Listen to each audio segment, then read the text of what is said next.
you very much for the invitation and the opportunity to speak. So thank you to the organizers, especially to Lynn, who I think had to write just about 1 billion emails before this could finally be online. So this talk will be about plane spectrahedra. I think many of the basics are quite well known in this community, but I still want to go over all the basic notions. Maybe I will be a little bit vague. I'll show you a lot of pictures, but there should be enough time. I have not packed this talk so full, so if there are any questions, please don't hesitate to interrupt. So in the later part of this talk, this will be based on some joint work with Mario Kummer and Simone Naldi, which is on the archive and also appeared now in the Pacific Journal of Mathematics. So let's start with the definition. So maybe known to most, but what is a spectrohedron? So a spectrohedron is a set of solutions to a linear matrix inequality. So it's an inequality of this form. We have variables x0 to xn, n plus 1 variables, and m0 to mn are real symmetric or Hermitian matrices of the same size. And the inequality refers to, we want those values x0 to xn where this matrix is positive semi-definite. Okay, so I'll just write greater or equal to 0 for positive semi-definite. And then the spectrohedron is the set of solutions. So it's a set of points in R to the n plus 1 where this matrix is positive semi-definite. So here are some examples. So for example, you can get a disk in this way, which is the set of points x and y where this matrix is positive semi-definite. Okay, it's easy to check. So for this matrix to be positive semi-definite, you need the diagonal to be positive, so x is between plus and minus 1. And then you need the determinant to be positive, which is 1 minus x squared minus y squared. So, but one thing which will now happen all the time is that, so in my definition, I had the equation, the inequality homogeneous in x0 to xn, but now whenever I draw a picture, I will put x0 equal to 1. Okay, so geometrically we will be in n variables, but for technical reasons, I want to keep things homogeneous, or for algebraic geometry, I want to work with projective geometry. So I'll keep everything homogeneous, but all the pictures, I will set x0 equal to 1, okay? Another,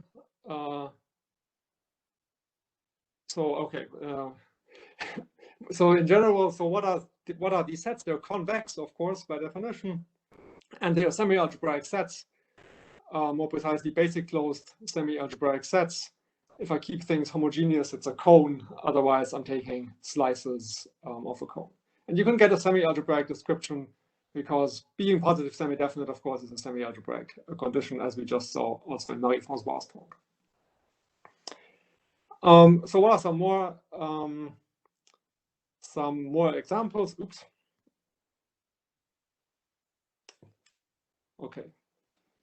So this is a famous example, is this so-called elliptope. All symmetric 3×3 matrices with ones on the diagonal, which are positive semi-definite. And if you draw a picture, it's this, meanwhile, famous picture, which looks like an inflated tetrahedron. And this was one of the first examples that was really studied in great detail. So also in higher dimensions, I think the greatest living expert is in the room, is Monique Laurent. A lot of properties of the elliptope have been studied in detail. Also, any polyhedron is a spectrohedron because you can just take diagonal matrices. So a polyhedron like here, like the icosahedron, you just take one diagonal entry for each facet inequality.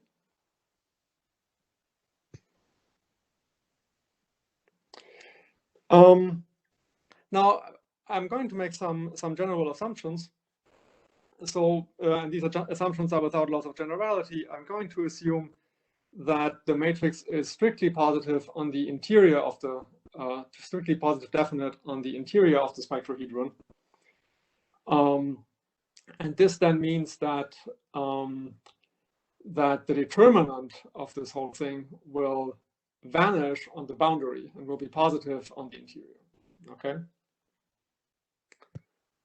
So I'm going to fix this notation for so S will always be the spectrohedron defined by M, and then I fix one interior point E, in which now by my assumption the matrix M is positive definite, and F will be the determinant of M, and the determinant, because this was homogeneous in x0 to xn, the polynomial is a homogeneous polynomial in n+1 variables of degree d.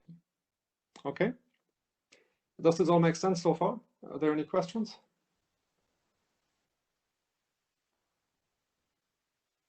All right. So the determinant, this polynomial f, has this particular property called hyperbolicity, which is the following. So the determinant is hyperbolic with respect to this point E, which means that for all points u that you can substitute, f of u minus te. So what is this? So this is a polynomial in one variable t, and e is this fixed point, and this is always a real rooted polynomial. So all roots, all complex roots of this polynomial are real. And the reason is more or less just the fact that symmetric matrices have real eigenvalues. So the way I've written this, it already looks sort of like a characteristic polynomial. In fact, I can assume that this positive definite matrix ME is the identity matrix, then it really is a characteristic polynomial. So all the roots of this polynomial are real. And that's a geometric condition which always leads to this sort of picture. So here is a homogeneous polynomial in 3 variables. For the picture, as usual, I take now x equal to 1, and I get a picture like this. This comes from the following linear matrix. So I'm sorry, there's always a bit of delay with my slides, I think, because I chose picture mode. So here's the matrix. So, I mean, the matrix doesn't matter, but in this situation, so I get this sort of picture. And what is this hyperbolicity? So what does it mean? So in this picture, it looks like this. So if the point E is somewhere in the interior here,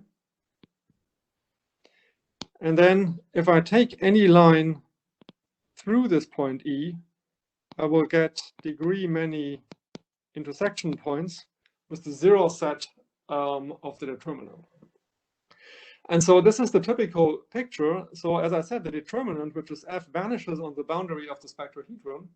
But then, because it has all of these real roots, there are further real roots, which here in this case, in this degree 4 case, give you this extra component which is wrapped around the spectrohedron. So this is the typical geometric picture.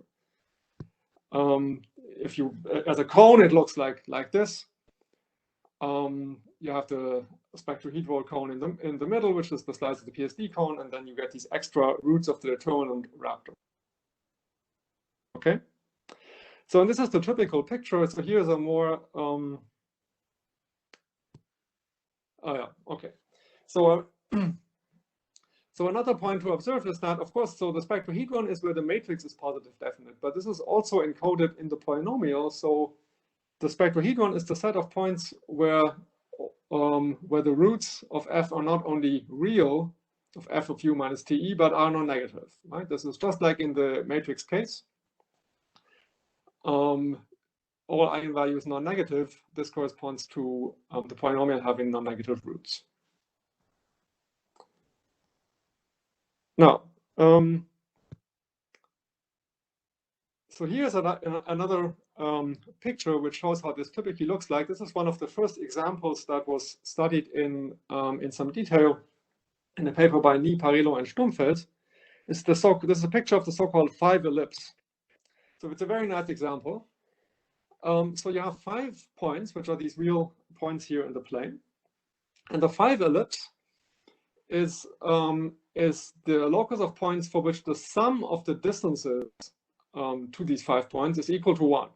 Okay? So for 2 points, that's the usual definition of the ellipse. And this is the same thing for 5 points.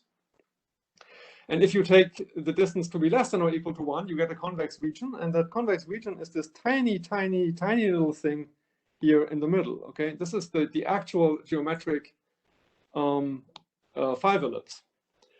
But the boundary of the 5 ellipse, the smallest polynomial that vanishes on the boundary of the 5 ellipse is this hyperbolic polynomial here, which does come from a matrix, in fact, which I haven't written down. And this polynomial has degree 32. And it does not only vanish on the boundary of the ellipse, but it has all of these other roots that wrap around the ellipse here in this complicated pattern. So this is a typical hyperbolic picture. Okay.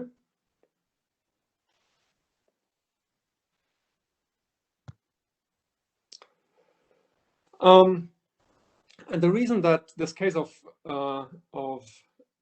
2 variables or 3 homogeneous variables is special is because of this theorem of Helton and Vinikov, which was previously a conjecture by Peter Lax, and which says that in this case of 3 variables, this correspondence between the spectrahedra and the hyperbolic polynomials is perfect.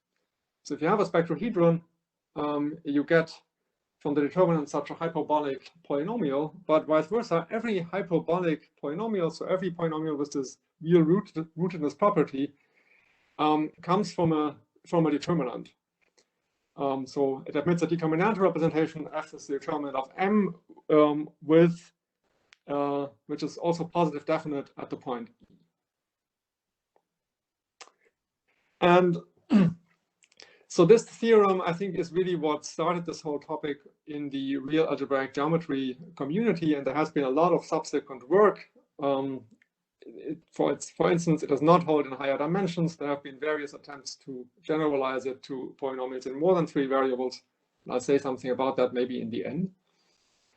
But also people have tried to make this more explicit, to find computational approaches to the proof and so on. So I've also worked on this quite a bit in special cases, and I've given talks about this in the past. So there are many different aspects to talk about. The one thing that I want to focus on for this talk is the following question. So I want to talk about the rationality in the statement. So what I mean by rationality, so suppose that this polynomial f has rational coefficients. And then I want to ask, is it possible to find such a matrix M with rational entries? Okay, so it's a typical rationality question. So of course, the way I started in the beginning, I started from the matrix inequalities. Of course, if you have a rational linear matrix inequality, of course, the determinant is a rational polynomial.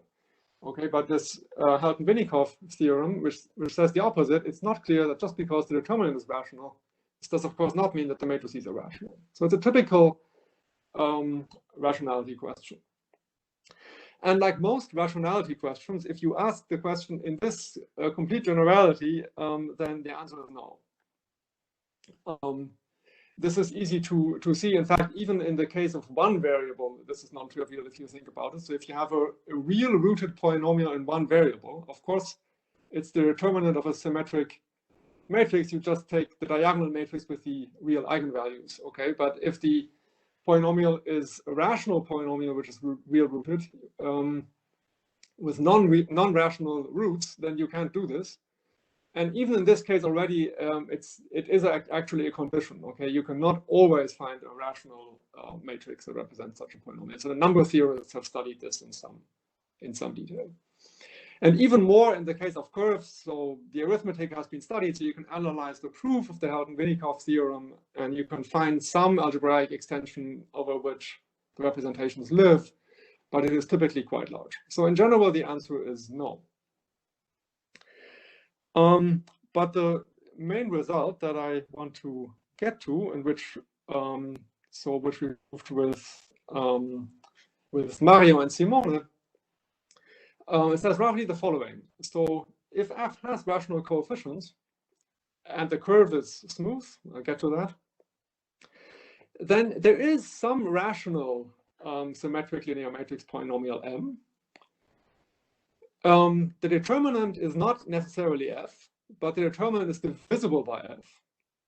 And in particular, this hyperbolicity region of the polynomial f, this convex region defined by f, is the same as the one defined by the linear matrix inequality of M. Okay, so the hyperbolicity cone or region CF is equal to the spectrohedron defined by M.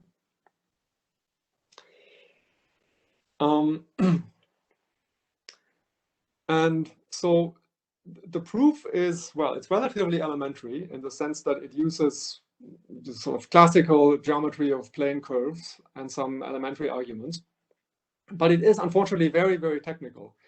So I will not try to explain the proof, but instead I want to talk about some ingredients that go into the proof, and that I think are interesting in themselves, maybe independently of the proof. And also, I will get to a somewhat more general version, which in fact implies this rationality result. Okay, so this is where I want to get. So is the question, is the problem clear? Are there any questions up to this point? So Daniel, yeah, you said that in the univariate case, did I understand that right? You said there is also no rational determinantal symmetric representation, but I think there is in the univariate, no? For a univariate real-rooted polynomial, or if you want to see it homogeneously, it's a bivariate homogeneous polynomial with coefficients. Is this always, or maybe I confused this, maybe it's with integer coefficients where there is some condition. Maybe I confused this. Maybe. So if Christoph and Berka were here, but yeah, okay. I thought even a tri-diagonal matrix, you can do the job. There is a work of Renaud Carrès, but I'm not completely sure. Okay. Okay, maybe yeah, I may have mixed this up with integers instead of. Okay. I admit that I did not look this up before the log, so maybe that was wrong. Okay, thanks. But I think what was clear from what I said is that even in the one variate case, at least it's a non-trivial statement, right? Because you cannot just take a diagonal matrix. Right. Without rationality, the one-dimensional case is of course completely trivial, but with rationality it is not. But maybe you're right. I'm sorry. Thank you. Right. Yeah. Thanks. Okay. So, as I said, so I wanted to talk about some ingredients that go into the proof and that basically also go into the proof of Helton-Vinikov.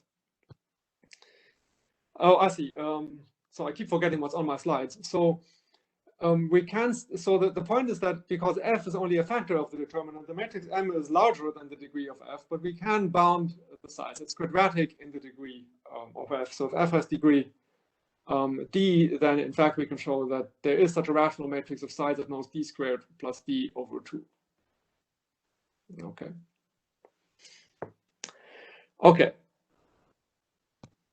So let's go a bit into these proof ingredients that are promised. So I need to talk about contact curves and I need to talk about interlacers. And this means the following. So we fix our hyperbolic polynomial as before, f. And I will write x for the zero locus of f. And since f is homogeneous, I think of this as a plane projective curve. But it doesn't really matter. You can also just take these slices x0 equal to 1 as before. But I think of this as a curve. And the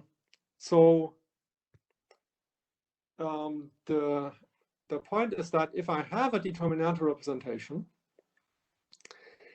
then what I can do is I can look at a principal minor of this representation. So suppose I delete the first row and the first column. This gives me a matrix of size 1 less. And the determinant of that is another homogeneous polynomial of degree d minus 1. And this defines what I call an interlacing contact curve.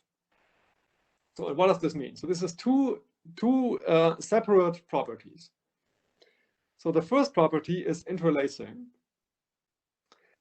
And interlacing means that if I take y to be, oh, why did I not write this here? So if I take y to be the zero locus of G,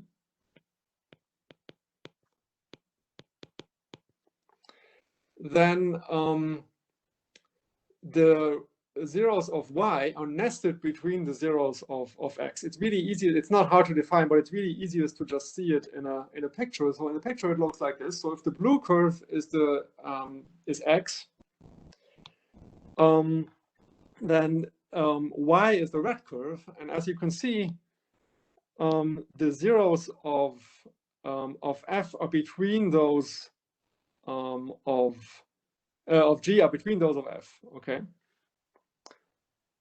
So it may be in particular there are no roots of g in the interior. There are no roots in the hyperbolicity region, but then the roots outside, the roots of g alternate with those of f. So this is a little bit confusing. It's not so important, but you just have to believe these pictures. So I mean, what this means is that if you take a line through here, the point E basically.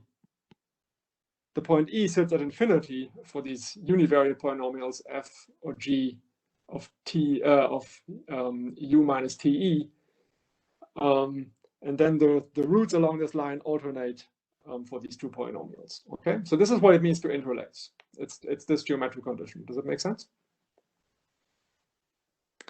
Okay, and the other condition is contact curve. And contact curve means that all intersection points between x and y are of even multiplicity. So in other words, y is sort of maximally tangent to x. So if y intersects x with multiplicity 2, this means that y is tangent to x geometrically at the intersection point, and wherever they intersect in a tangent way. But there is a catch, which is that this is now really a complex algebraic condition. It does not only refer to the real points. So all intersection points here really means all real and all complex intersection points have to have even multiplicity. Okay, so in particular, this is not something you can just see now from looking at my pictures. So in this example up there, so whether G now here in this picture, whether it's a contact curve or not, is not something you can see in the picture. I mean, it has no real intersection points here. And the complex intersection points might or might not have even multiplicity. Okay, so this is definitely a non-real condition, which creates all sorts of problems. So here's a picture where I have an interlacing contact curve with real contact points. Okay, so here now G is the green curve. And so here you see that the intersection points of the two curves, I hope it's visible in the picture. So there's 1, 2, 3, 4, and then in fact there are two more here. There's 5, 6. And this is a degree 4 and a degree 3 curve. So they should intersect in 12 points, each of which have even multiplicity. So there are 6 contact points. And in this case, in this picture, all 6 contact points are real. So this is a picture where you can really see that this is a contact curve. And now the question, so why am I talking about this so much? So the question is sort of how does the real and the complex geometry, how do they come together here?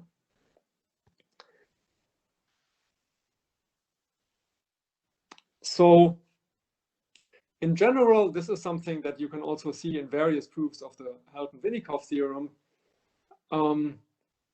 Basically, the definite determinantal representations that you want and these interlacing contact curves are essentially equivalent concepts. So the existence of a definite determinantal representation is equivalent by a relatively elementary construction to having such an interlacing contact curve, which is then just a minor of the resulting matrix.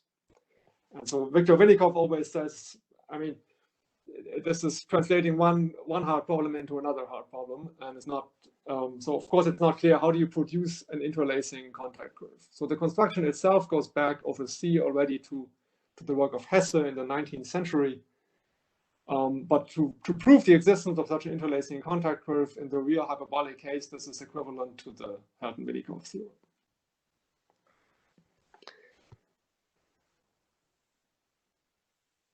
So here's an observation, which you can already guess when you look at this picture.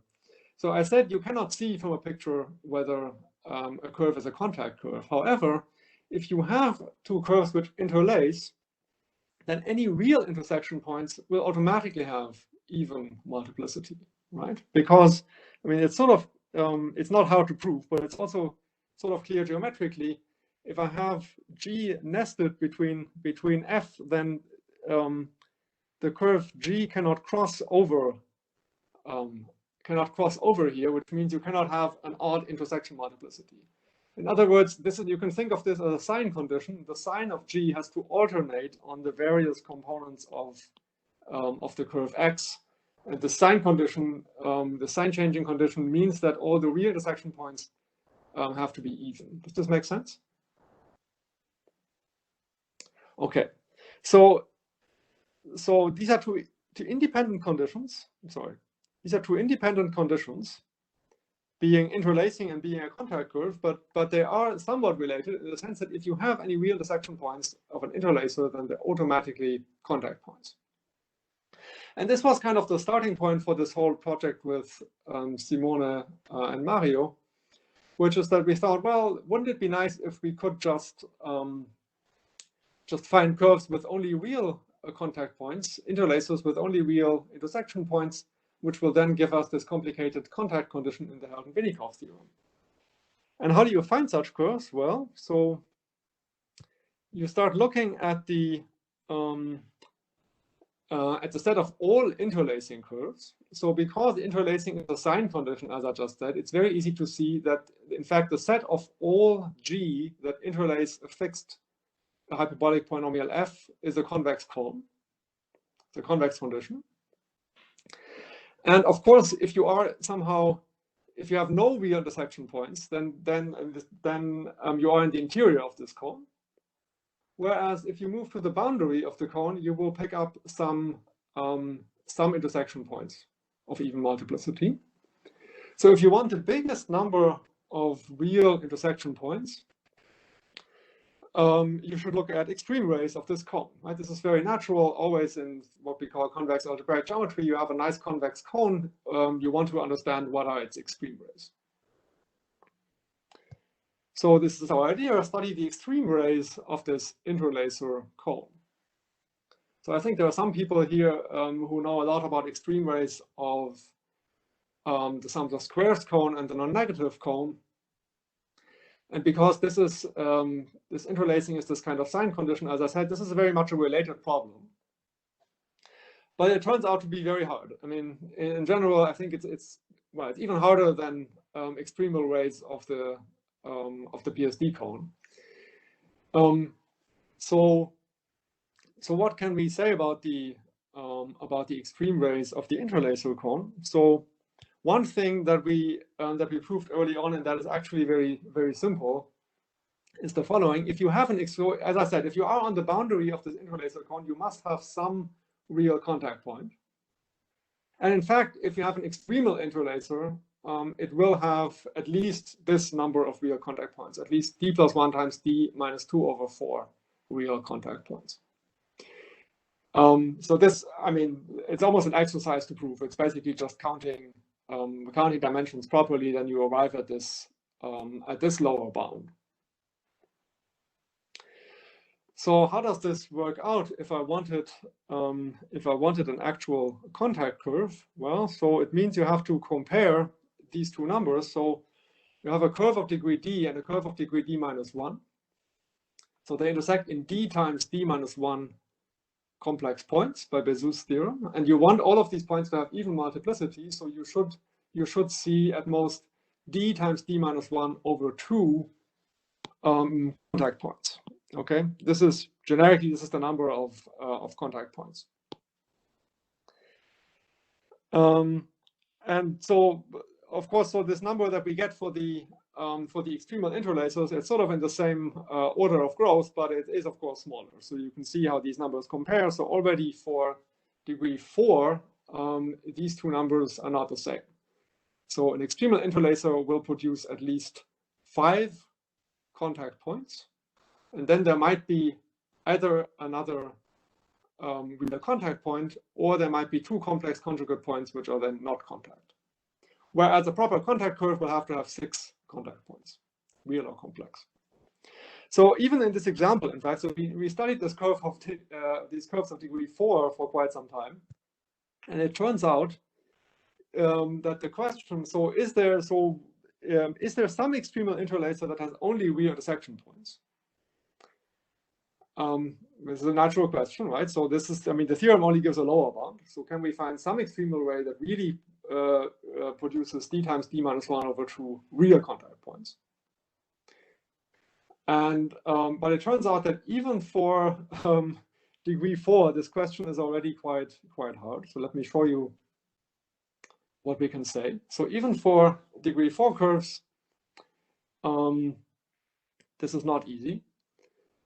So it turns out the answer is yes, if the outer oval is non-convex. So if I have this sort of picture, like I showed you before, then there is a cheap trick that will produce an interlacer with 6 real contact points, because I can take a conic somehow like this in here. I'm sorry, I'm not drawing very well on my iPad. So this is 4, and I want a cubic. I want a contact cubic, right? Because this is degree 4. So I can then take another line out here. This non-convex thing can find such a bitangent line, and then the union of these two things, this gives me 6 real contact points. Okay, this is a cheap trick. But even in this case of g equals 4, in fact, if the outer oval is non-convex, this trick doesn't work. If the oval is also convex, this trick does not work, and we don't know whether it's always true or not.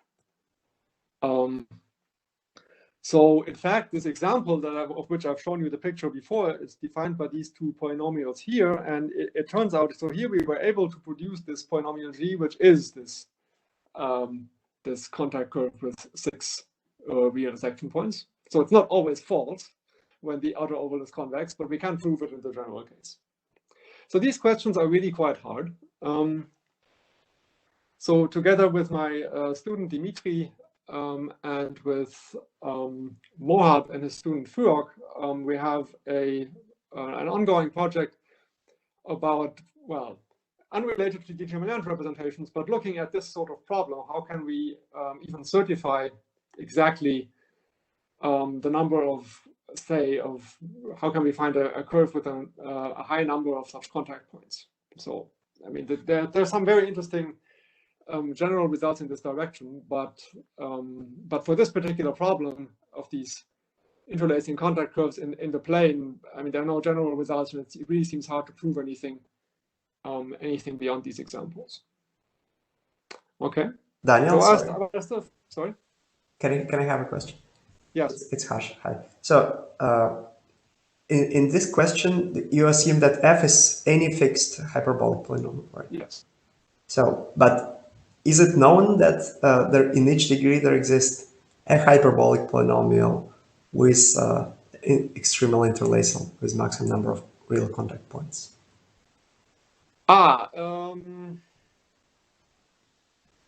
That's of course a good question.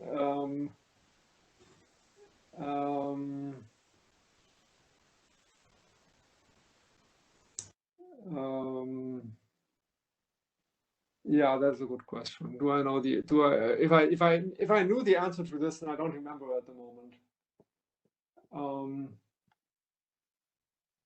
Yeah, it's a good question. I don't know.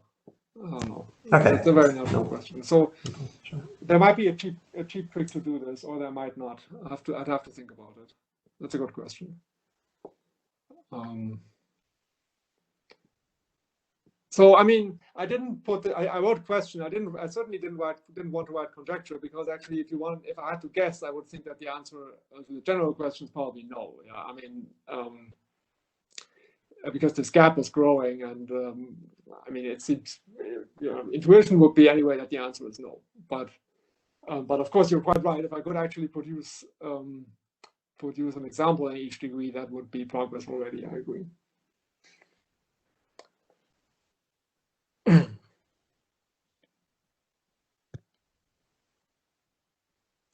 So So this brings me to the result, to our main result, which sort of brings these things together again. And well, so the general result is kind of technical. So here's the unabridged form. Let me go through it slowly and let me tell you what's going on. So our actual main result says the following. So suppose we have a hyperbolic polynomial f, again in 3 variables of degree d. So hyperbolic curve, and we assume that the curve is smooth. And now we take any interlacer, okay, any interlacer G. So this interlacer G will have some number R of real contact points. Okay, so R might be 0, or it might be this maximal number, or anything in between. And then there are some genericity assumptions which I'm not going to tell you about, but they're not terribly exciting. There's some degenerate cases that we have to exclude. And then the statement is we can produce some matrix of this size here, which is the same bound I was showing you before, d squared plus d over 2. But then there's this minus 2r. So the more real contact points there are, the smaller this matrix gets. And this matrix represents the same hyperbolicity cone as F. So as before, so the hyperbolicity cone is the spectrohedron defined by M. And the determinant is divisible by F, and the other factor that remains of the determinant is a product of linear forms. Okay, so this is the construction. And so what is the point of this theorem? Okay, so at first it looks strictly worse than Helton-Vinikov, because Helton-Vinikov already says we can find a matrix of size D, which represents the which just gives the determinant, which just gives F as the determinant and represents the hyperbolicity cone. But on the one hand, so what is the point of the theorem? On the one hand, you could have, if R is actually, oops, I'm sorry, what happened now?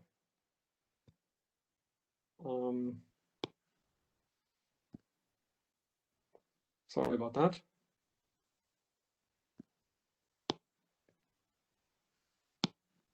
Sorry about that. So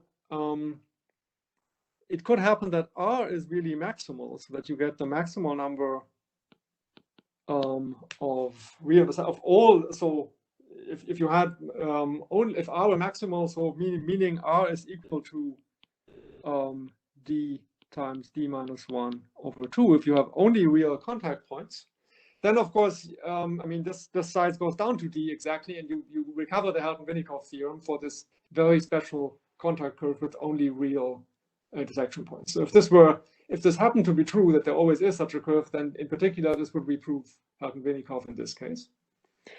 And on the other hand, you can look at the case R equal to 0, where you have no real intersection points.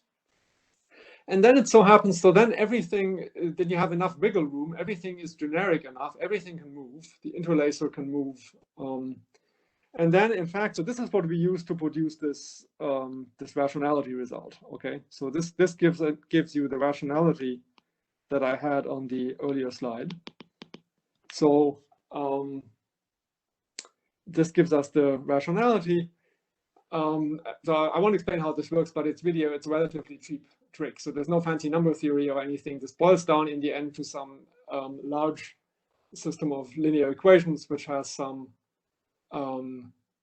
positive definite solutions over the reals, and therefore in this case also over the rationals. So in other words, it boils down into a very large SDP. So this gives us this rationality result.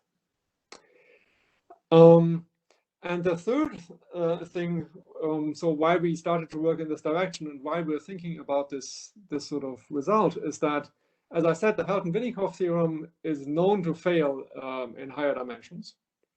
Whereas this sort of statement that we have here in this form even, or maybe in a less explicit form, this might actually very well hold in any number of variables. This we don't know. So we certainly cannot prove anything like that. So I'm not claiming that we can use this to prove this so-called generalized Lax conjecture. But this is the kind of statement that might also generalize to more than 3 variables. Okay, so this is all I wanted to tell you. Thank you very much.